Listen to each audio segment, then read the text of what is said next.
नमस्कार, जय हिंद विद्यार्थी मित्रांनो। पोस्ट ऑफिस जीडीएस ग्रामीण डाक सेवक भरती 2024 तर्फा पोस्ट ऑफिस जीडीएस ग्रामीण डाक सेवकची तिसरी लिस्ट कधीपर्यंत लागणार आहे, त्याचबरोबर कोणत्या तारीखपर्यंत तिसरी लिस्ट येणार आहे याबद्दल सुद्धा तुम्हाला माहिती सांगणार आहे। आणि तिसऱ्या लिस्टचा कडाप किती लागणार आहे महाराष्ट्रातील सर्व डिव्हिजनचा, तर मी तुम्हाला या ठिकाणी सांगणार आहे। अहमदनगर डिव्हिजनचा कडाप किती जाणार आहे तिसऱ्या लिस्टचा। अकोला झाला, अमरावती झाला, Aurangabad, Sambhajinagar, Baramati, Beed, Bhusawal, Buldhana, Chandrapur, Dhule, Goa, Jalgaon, Karad, Kolhapur, Malegaon, Mumbai city north west, Mumbai city south, Nagpur city, Nagpur mofussil, Nanded, Nashik, Navi Mumbai, Osmanabad, Palghar, Pandharpur, Parbhani, Pune city east, Pune city west, Pune mofussil, Raigad, Ratnagiri, Miraj, Bhusawal, Sangli, Satara, Shrirampur, Sindhudurg, Solapur, Thane, Wardha, Yavatmal. तर या सर्व डिव्हिजनचा कडाप किती जाणार आहे कॅटेगरीनुसार, SC, ST, OBC, EWS open, त्याचबरोबर पीडब्ल्यूडी आणि सेफ झोन काय असणार आहे, त्याचबरोबर असे मोजकेच काय डिव्हिजन आहे महाराष्ट्रामध्ये ज्या ठिकाणी कडाप कमी जाणार आहे तिसऱ्या लिस्टचा, तर ते कोणते डिव्हिजन आहे ते सुद्धा तुम्हाला सांगणार आहे। त्याचबरोबर ज्या विद्यार्थ्यांना 60%, 70%, 80%, 90% आहे, तर अशा विद्यार्थ्यांचं सिलेक्शन कोणत्या लिस्टमध्ये होणार आहे ते सुद्धा तुम्हाला आजच्या व्हिडिओच्या माध्यमातून माहिती सांगणार आहे। तर आजचा व्हिडिओ खूप महत्त्वाचा होणार आहे, व्हिडिओ शेवटपर्यंत बघा आणि व्हिडिओला आताच लाईक करा। नमस्कार विद्यार्थी मित्रांनो, माझी नोकरी कॉर्नर यूट्यूब चॅनलवर मी गोपाल खळे तुमचं सर्वांचं सहर्ष स्वागत करतो। तर मित्रांनो, व्हिडिओचा थंबनेल बघून तुमच्या लक्षात आलं असेल की आपला व्हिडिओ कोणत्या टॉपिकवर होणार आहे। व्हिडिओ सुरू करण्याच्या आधी आपल्या यूट्यूब चॅनलला सबस्क्राइब करा, जेणेकरून प्रत्येक भरतीची अपडेट तुमच्यापर्यंत सर्वात आधी पोहोचेल आणि जास्त करून पोस्ट ऑफिस जीडीएस ग्रामीण डाक सेवक भरतीच्या रिलेटेड जास्त व्हिडिओ आपल्या चॅनलवर अपलोड करत असतो। तर पहा विद्यार्थी मित्रांनो, पोस्ट ऑफिस जीडीएस ग्रामीण डाक सेवकची तिसरी जी लिस्ट आहे हे कधीपर्यंत येणार आहे, तर पोस्ट ऑफिस जीडीएस ग्रामीण डाक सेवकची तिसरी जी लिस्ट आहे हे जवळपास 10 सप्टेंबर 2024 पर्यंत येणार आहे। ठीक आहे, तर 10 सप्टेंबर पर्यंत तुम्हाला या ठिकाणी वाट पाहावी लागणार आहे, संयम ठेवावा लागणार आहे। कारण की पहा विद्यार्थी मित्रांनो, नोकरी जी आहे जबरदस्त आहे, कारण की सरकारी नोकरी आहे, कारण की यामध्ये तुम्हाला कुठलेही संघर्ष करावा लागत नाही। ठीक आहे, म्हणजे परीक्षा वगैरे काही तुम्हाला द्यावी नाही लागत, डायरेक्टच या ठिकाणी 10वीच्या पर्सेंटेजवर सिलेक्शन होते। तर मागच्या पहिली दुसरी जी लिस्ट लागली होती त्यापेक्षा त्या दुसऱ्या लिस्टमध्ये जे पण विद्यार्थी 1-2 मार्काने कटले असेल ना, तर ते मुलं तिसऱ्या लिस्टमध्ये कन्फर्म या ठिकाणी लागणार आहे। ठीक आहे, तर तुम्ही कोणत्याही डिव्हिजनचे असाल महाराष्ट्रातील, तर पहा तुम्हाला या ठिकाणी संयम ठेवायचा, कारण की तिसरी जी लिस्ट आहे हे जवळपास जे आहे 10 ऑक्टोबर 2024 पर्यंत येणार आहे। तर चॅनल सबस्क्राईब करून ठेवा। ठीक आहे, तर तुम्हाला आता ज्या विद्यार्थ्यांना 60%, 70%, 80% अशा विद्यार्थ्यांचं सिलेक्शन कधी होणार आहे, तर मी तुम्हाला सांगतो, तर अशा विद्यार्थ्यांचं जे सिलेक्शन आहे हे जवळपास 7व्या किंवा 8व्या लिस्टमध्ये होणार आहे। कोणत्या डिव्हिजन मध्ये मी तुम्हाला सांगत आहे, सर्व डिव्हिजनची गोष्ट मी तुम्हाला या ठिकाणी सांगत नाही आहे। ठीक आहे, तर काय काय मोजकेच असे डिव्हिजन असणार आहे त्या ठिकाणी 60%, 70%, 80%, 90%च्या अंदर या ठिकाणी कटाप जाणार आहे। ठीक आहे, तर पोस्ट ऑफिस जीडीएस ग्रामीण डाक सेवकची 2च लिस्टा लागत नाही, 3च लिस्ट लागत नाही, तर याच्या जवळपास 7 ते 8 लिस्टा लागणार आहे आणि 31 डिसेंबर 2024 पर्यंत ह्या लिस्टा येणार आहे। ठीक आहे, 31 डिसेंबर 2024 पर्यंत लिस्टा लागणार आहे, तर तुम्हाला संयम ठेवायचा 31 डिसेंबर 2024 पर्यंत। ठीक आहे, तर पहा आता महाराष्ट्रातील या डिव्हिजनचा कडाप किती जाणार आहे, सेफ झोन किती असणार आहे ते तुम्हाला सांगून देतो। अहमदनगर डिव्हिजन आहे, अकोला डिव्हिजन आहे, अमरावती डिव्हिजन आहे, औरंगाबाद संभाजीनगर डिव्हिजन आहे। तर या 4 डिव्हिजनचा जो कडाप आहे हा SC, ST, OBC, EWS open कॅटेगरीचे असाल तर जवळपास 89 ते 94च्या आसपास जाणार आहे। ठीक आहे, आणि ईडब्ल्यूएस आणि एसटी कॅटेगरीचे असाल तर 91 वर सुद्धा, 90 वर 91 वर सुद्धा सिलेक्शन होणार आहे, आणि पीडब्ल्यूडी कॅटेगरीचे असाल तर 85 वर सुद्धा सिलेक्शन होणार आहे।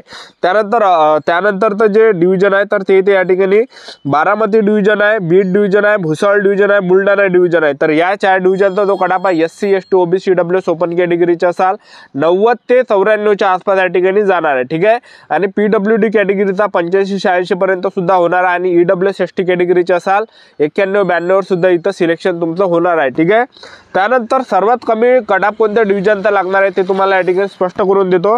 चंद्रपूर डिव्हिजन आहे, त्याचबरोबर गोवा डिव्हिजन आहे आणि पालघर डिव्हिजन आहे। तर या ठिकाणी जो कडाप आहे हा खूप कमी जाणार आहे तिसऱ्या लिस्टचा। यवतमाळ आपलं चंद्रपूर डिव्हिजन झालं, त्याचबरोबर गोवा डिव्हिजन झालं, त्याचबरोबर पालघर। तर या ठिकाणी जे आहे विद्यार्थी मित्रांनो, पालघर असं डिव्हिजन त्या ठिकाणी जास्त अर्ध आले नाही आहे। ठीक आहे, तर या ठिकाणी कडाप कमी जाण्याची शक्यता, आणि चंद्रपूरमध्ये सगळ्यात जास्त जागा आहे तर त्या ठिकाणी कडाप कमी जाण्याची शक्यता आहे, आणि गोवा डिव्हिजनला म्हणजे जास्त मुले फॉर्म भरत नाही तर त्या ठिकाणी सुद्धा कडाप कमी जाण्याची शक्यता आहे। तर या 3 डिव्हिजनचा जो कडाप जाणार आहे SC, ST, OBC, EWS open कॅटेगरीचे असाल तर जवळपास या ठिकाणी 87 ते 93च्या आसपास या ठिकाणी जाणार आहे, 87 ते 93-94च्या आसपास या ठिकाणी जाणार आहे कट ऑफ आणि PWD कॅटेगरीचे असाल तर 80 पर्यंत सुद्धा सिलेक्शन होणार आहे, 80-85 पर्यंत. आणि EWS ST कॅटेगरीचे असाल तर जवळपास 88 पर्यंत सुद्धा सिलेक्शन होऊ शकते, 88-90 च्या आसपास. ठीक आहे, एवढा कट ऑफ कमी जाणार आहे तिसऱ्या लिस्टचा. त्यानंतर येथे विद्यार्थी मित्रांनो या ठिकाणी धुळे डिव्हिजन आहे, जळगाव डिव्हिजन आहे, कराड डिव्हिजन आहे, कोल्हापूर डिव्हिजन आहे आणि मालेगाव डिव्हिजन आहे. तर या ठिकाणचा जो कट ऑफ आहे SC ST OBC EWS open कॅटेगरीचा जो कट ऑफ जाणार आहे हा जवळपास 90 ते 94 च्या आसपास या ठिकाणी जाणार आहे. आणि PWD कॅटेगरीचा हा 85-86 पर्यंत होणार आहे. आणि ST EWS कॅटेगरीचे असाल तर 91-92 सुद्धा तुमचं सिलेक्शन होणार आहे या ठिकाणी. त्यानंतर मुंबई सिटी नॉर्थ वेस्ट आहे, मुंबई सिटी साऊथ आहे आणि नागपूर सिटी आहे, नागपूर मोपसी आहे. तर एवढ्या ठिकाणचा जो कट ऑफ आहे SC ST OBC EWS open कॅटेगरीचा जास्त जाणार आहे, 91 ते 94 च्या आसपास जाणार आहे. आणि PWD कॅटेगरीचा 87-88 पर्यंत होऊ शकते. आणि EWS ST कॅटेगरीचे असाल तर या ठिकाणी जवळपास 92-93-92 सुद्धा सिलेक्शन तुमचं होणार आहे. ठीक आहे, त्यानंतर पहा नांदेड डिव्हिजन आहे, नाशिक डिव्हिजन आहे, नवी मुंबई डिव्हिजन आहे आणि उस्मानाबाद डिव्हिजन आहे. तर या 4 ठिकाणी जो कट ऑफ आहे SC ST OBC EWS open कॅटेगरीचे असाल तर 89 ते 93-94 च्या आसपास या ठिकाणी जाणार आहे. आणि PWD कॅटेगरीचा 86-87 पर्यंत, EWS ST कॅटेगरीचे असेल तर या ठिकाणी 92 वर सुद्धा सिलेक्शन तुमचं या ठिकाणी होणार आहे. ठीक आहे, त्यानंतर पहा पंढरपूर डिव्हिजन आहे, परभणी डिव्हिजन आहे, पुणे सिटी ईस्ट आहे, पुणे सिटी वेस्ट आहे, पुणे मोपसूल आहे. तर पहा Pandharpur, Parbhani, Pune city east, Pune city west, Pune mofussil. तर या ठिकाणी जो कट ऑफ जाणार आहे SC ST OBC EWS open कॅटेगरीचे असाल तर जवळपास 91 ते 94 च्या आसपास या ठिकाणी कट ऑफ जाणार आहे, जास्त जाणार आहे त्या ठिकाणी थोडासा. आणि PWD कॅटेगरीचे असाल तर 87 पर्यंत सुद्धा होणार आहे. आणि EWS असाल ST कॅटेगरीचे असाल तर 92 वर सुद्धा सिलेक्शन होणार आहे. तर एवढा कट ऑफ या ठिकाणी जाणार आहे. त्यानंतर रायगड आहे, रत्नागिरी आहे, मिरज आहे, भुसावळ आहे. तर या ठिकाणी जे जागा खूप कमी आणि अर्ध जास्त आलेले आहे, रायगड झालं, रत्नागिरी, मिरज, भुसावळ या ठिकाणी. तर या ठिकाणी जो कट ऑफ जाणार आहे हा जवळपास 90 ते 94 च्या आसपास जाणार आहे SC ST OBC EWS open कॅटेगरीचे असाल तर. आणि EWS कॅटेगरी ST कॅटेगरीचे असाल 91-92 सुद्धा सिलेक्शन होणार आहे. आणि PWD कॅटेगरीचे असाल तर जवळपास 87-88 वर सुद्धा तुमचं सिलेक्शन होणार आहे. तर एवढा या ठिकाणी कट ऑफ जाणार आहे.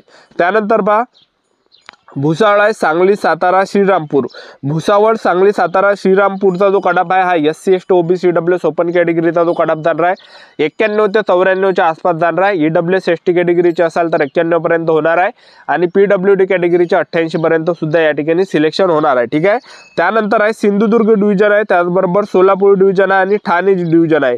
Sindhudurg division, Solapur division, Thane division आहे. तर या ठिकाणी जो कट ऑफ आहे SC ST OBC EWS open या कॅटेगरीचे असाल तर जवळपास 91 ते 94 च्या आसपास कट ऑफ जाणार आहे. आणि EWS ST कॅटेगरीचा जो कट ऑफ हा 91 पर्यंत सुद्धा जाणार आहे. ठीक आहे, आणि PWD कॅटेगरीचे असाल तर 85 ते 86 च्या दरम्यान सुद्धा कट ऑफ या ठिकाणी जाऊ शकतो. ठीक आहे, त्यानंतर वर्धा डिव्हिजन आहे, त्याचबरोबर यवतमाळ डिव्हिजन आहे. तर वर्धा आणि यवतमाळ डिव्हिजनचा जो कट ऑफ जाणार आहे SC ST OBC EWS open कॅटेगरीचे असाल तर जवळपास 91 ते 95 च्या आसपास या ठिकाणी जाणार आहे, 91 ते 95 च्या आसपास. आणि EWS आणि ST कॅटेगरीचे असाल तर जवळपास 91 वर सुद्धा सिलेक्शन होऊ शकते.